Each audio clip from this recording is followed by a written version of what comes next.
Друзья, приветствую на канале, поздравляю вас с наступающей Пасхой, и сегодня хочу поделиться рецептом очень вкусных творожных куличей с пышной нейтральной глазурью, которая вообще не прилипает к рукам. Куличи получаются пышные, нежные, готовятся очень просто, а все особенности рецепта я, как обычно, расскажу в рекомендациях. В теплое молоко всыпаю дрожжи и тщательно перемешиваю, чтобы дрожжи полностью растворились в молоке.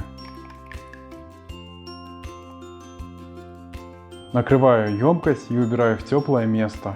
В яйца всыпаю сахар и соль. Вымешиваю на высоких оборотах миксера до получения пышной яичной смеси. В творог вливаю растопленное сливочное масло и тщательно пробиваю блендером. Если у вас нет в наличии блендера, просто протрите творог через сито, добавьте сливочное масло и перемешайте.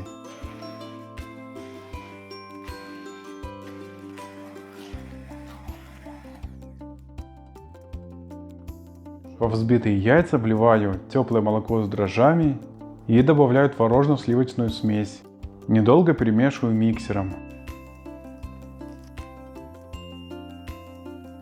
Всыпаю сразу всю муку, ванилин и молотый имбирь. Тщательно вымешиваю тесто миксером. Друзья, чем лучше вымешано тесто, тем оно лучше поднимется и куличи будут вкуснее. Накрываю тесто пакетом и убираю в теплое место для расстойки примерно на 20-30 минут. Изюм предварительно промыл и обсушил. В изюм добавляю муку и перемешиваю. В холодную воду всыпаю желатин и тщательно перемешиваю. Оставляю желатин на столе для набухания. Тесто после простойки хорошо поднялось. Добавляю изюм и перемешиваю миксером, чтобы изюм равномерно распределился по всему тесту.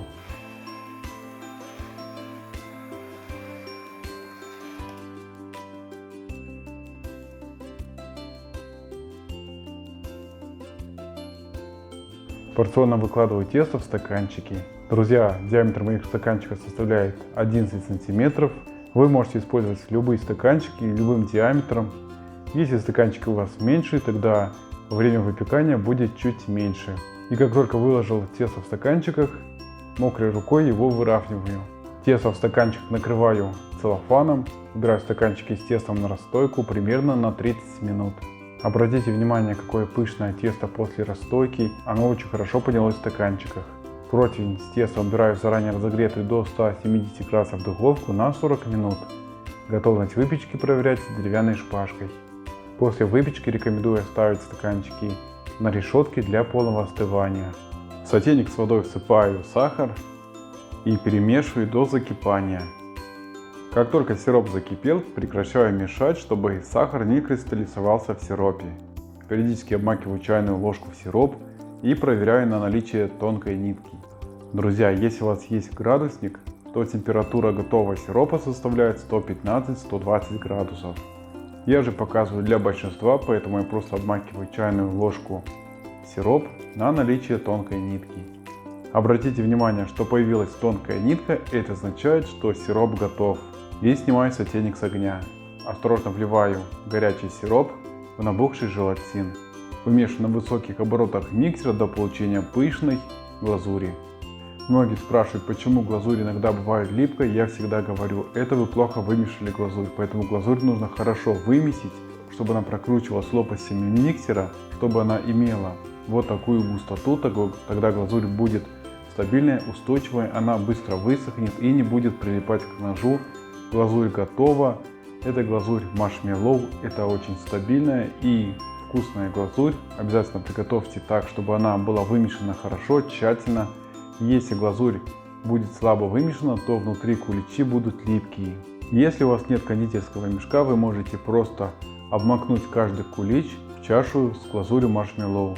И получатся такие же хорошие и красивые шапочки. Перед нанесением глазури на куличи рекомендую брать выпечку в холодильник, чтобы она остыла. Также рекомендую предварительно снять бумажные стаканчики, чтобы они не прилипали к самой глазури.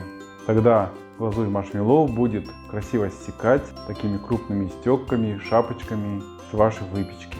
Если же куличи будут теплые, то глазурь может просто быстро стечь, поэтому обязательно перед нанесением глазури я рекомендую все-таки убрать выпечку именно в холодильник. Как только нанес глазурь, можно обсыпать куличи орешками, либо пасхальной посыпкой. У меня это дробленые фисташки. И как только обсыпал фисташками, убираю куличи в холодильник для стабилизации, примерно на 30 минут. Затем достаю из холодильника, обсыпаю куличи сахарной пудрой и общипываю кисточкой, чтобы поверхность глазури не прилипала к рукам. Глазурь тогда будет матовая и можно легко прикасаться руками к этой глазури. Она вообще прилипать никак не будет. Когда общипываете кисточки, сильно не усердствуйте, чтобы не содрать орешки либо посыпку с поверхности куличей. Друзья, посмотрите, вот такой пышный кулич. Глазурь вообще не прилипает к рукам. Смотрите, какой он большой и пышный. Рекомендую куличи употреблять после того, как они простояли в течение ночи либо дня. Но я решил для вас показать свежие куличи сразу же, как говорится, с приготовления. Вот эта шапочка маршмеллоу, это вот идеальная глазурь, которую я чаще всего люблю на куличах. Вот такие внутри куличи. Посмотрите, какое нежное сдобное тесто. Поэтому готовьте для себя, для своих родных.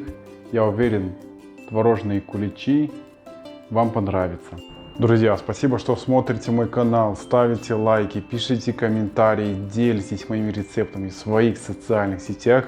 И увидимся в следующем видео.